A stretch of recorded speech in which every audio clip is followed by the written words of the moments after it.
គោរពនឹងសូមជម្រាបសួរពុកម៉ែបងប្អូនសូមស្វាគមន៍មកកាន់ការឲ្យទុំរុយឆ្នោតយួនប្រចាំថ្ងៃទាំងអស់គ្នាសម្រាប់ថ្ងៃទី29ខែ8ឆ្នាំ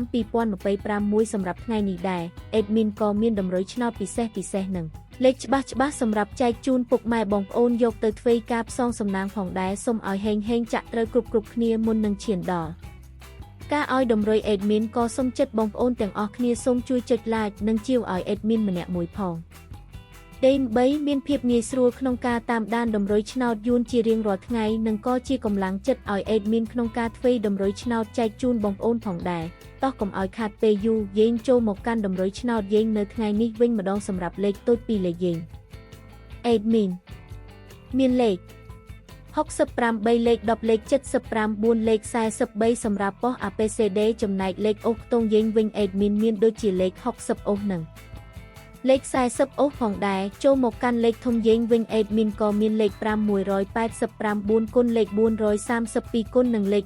106គុណផងដែរ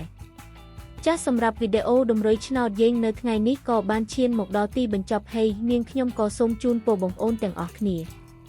ដែលស្រឡាញ់និងចូលចិត្តលេខអេដមីនយកទៅធ្វើការផ្សងសំណាងសូមជូនពរឲ្យមានសំណាងល្អមានលាភមានជ័យហេងចាក់ត្រូវគ្រប់គ្នាសូមអរគុណសូមជម្រាបលាជួបគ្នានៅថ្ងៃស្អែកបន្ត